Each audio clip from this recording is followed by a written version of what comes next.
Welcome back to I Zingari Television. Great to have your company here today at the Bill Douglas Luncheon. It's been an action-packed year for I Zingari Australia, most notably a tour to the UK. A 3-week tour consisting of around 14 games, but most importantly, a test match win against our English counterparts, I Zingari UK. But today we're here to celebrate each other's company. And that brings us to our next segment. Who is the greatest I Zingari Australia 11 of all time? It's a question that many of you may have pondered over a quiet cold beer after a game, or even at dinner parties over a Sauvignon Blanc, or even that little cheeky Cabernet Sauvignon. So, to find out an answer to that question, who better to ask than a man who relishes the opportunity to consult the history books? A man who loves to study the statistics of annual reports gone by? Or a man who likes to sit quietly in his library, remembering some of the greatest cricketing days ever played? That man is Bill Douglas. So IZ Television went down to Tamworth, close to our home ground in Camden, to speak to the great man himself and find out who he thinks is the greatest Australian IZ11 of all time.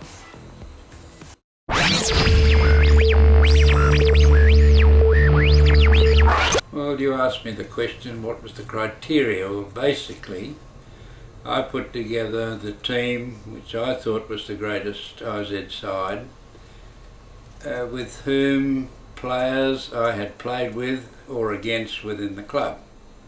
And I'm not saying that in a couple of years' time these players that I've selected will be superseded by others who equally are great today that I've seen playing, but as I said, I haven't played with them, and I've only selected it with the team with whom I've played, and I thought that was a good starting point.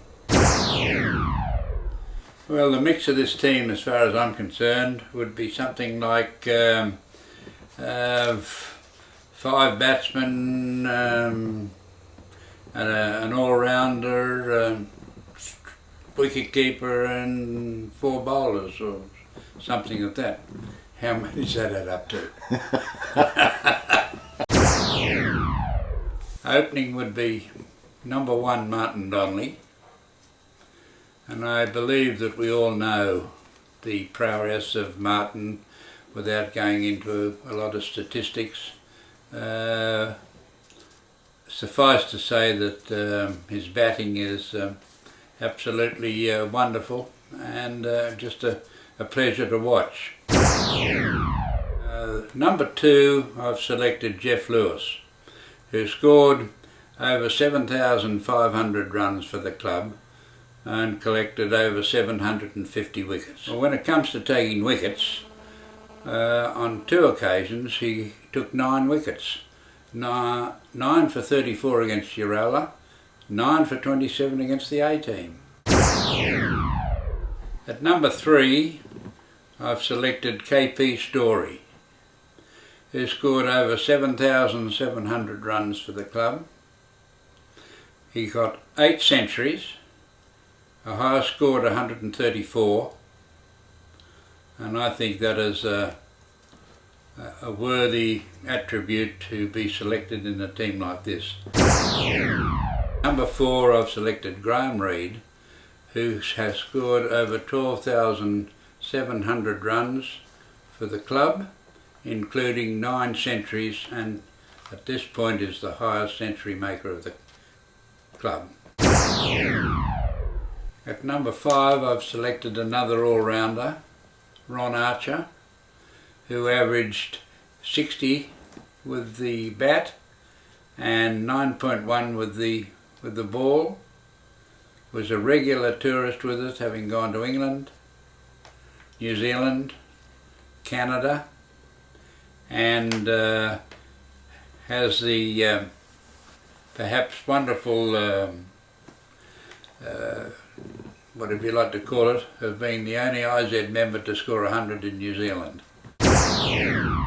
Number 6, I've selected Jack Egan, who had scored over 8,000 runs for the club, including 2 wonderful centuries, with a highest score of 117.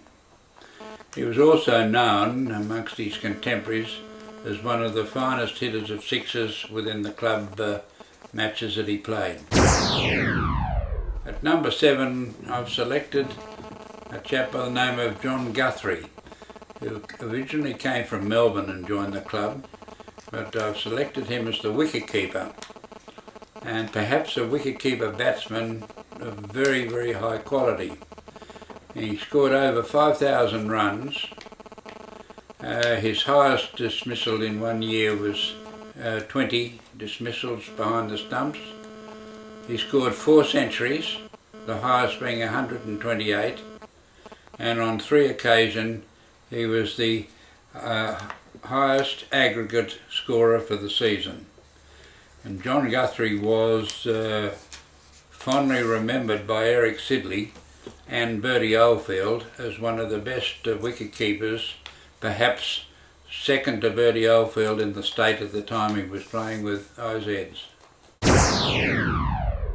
At number 8 I've selected Gamini Gunasena, and we all know that he came from Ceylon, as it was known then, and played for Ceylon, played for Nottingham, played for New South Wales, and was a wonderful spin bowler. I've selected him because, as well as scoring over 1,500 runs for the club, his highest at one stage when he took the averages out, when he averaged 53 for one particular season, also scored 1 century, but his bowling, he took 180 wickets for the club at an average of 11.7. At one particular stage in 1970-71 against the Melbourne side, the MCC 29ers, he took 8 for 38. He was also an absolutely brilliant cover fieldsman, and perhaps the best fieldsman together with Martin Donnelly in this side. At number 9 I had no hesitation in selecting Ted White, who, as we all know, was a member of Bradman's team that went to England in 1938, and Ted was a stalwart of the club during his playing time, as well as scoring 4,200 runs for the club. He took a mighty number of wickets at 823 wickets at an average of 9. On 11 times he took out the best averages for the club, and he had many wonderful figures, such as 6 for 26, 6 for 22, 5 for 11, 4 for 12, 4 for 10 and 4 for 11. Number 10 I've selected none other than Eric Sidley, who was perhaps one of the fastest bowlers that the club has ever had.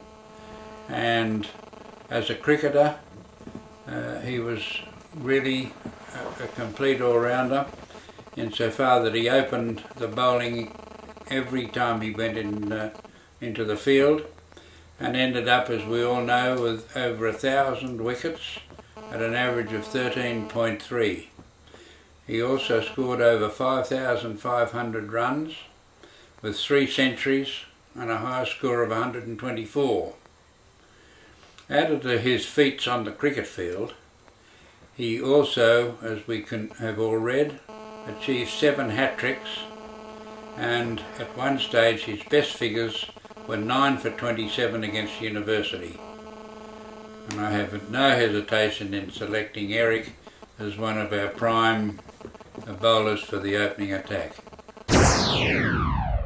Number 11, I've got Barry Eastman. I had no hesitation putting Barry in, purely for his wicket taking, where he captured over 2,290 wickets at an average of 15.27. His batting was also a great consideration because he scored over 5,700 runs.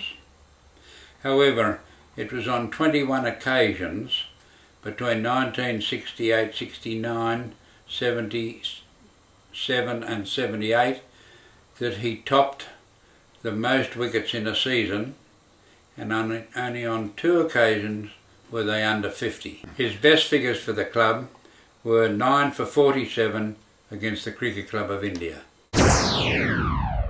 In true IZ tradition, the 12th man has always played in the match at some stage, and on this occasion I've selected John Laurie.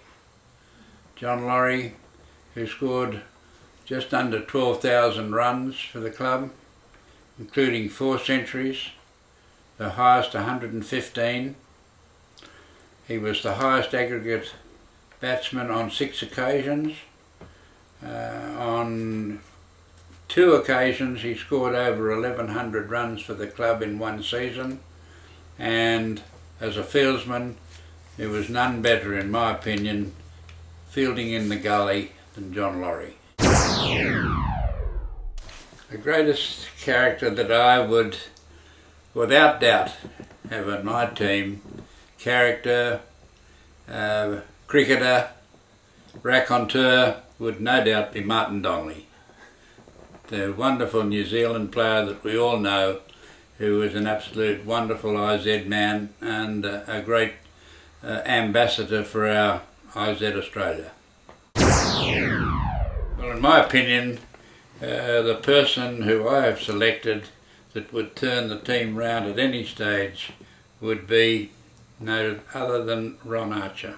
The reason that I say that, because he was a wonderful IZ ambassador, as we all know, a great cricketer that would have no doubt been captain of Australia if he hadn't twisted his ankle in Pakistan. If I took this team to the UK on a tour similar to which we've just completed and against whom we've just played, I believe that we would be on the winning side with 13 wins and 1 draw, and come home highly delighted. I've picked this from members of IZ with whom I have played or played against during my cricketing days. No doubt today, as I sit there and watch the club playing down at Camden, there's quite a number of IZs who no doubt will be making this team when someone selects it in the future. And I refer to some wonderful players like Philip Booth, Derek and David Borean, Wayne Eagles, Jeff Lovell, David Grant, Will Chapman, John O'Shaw.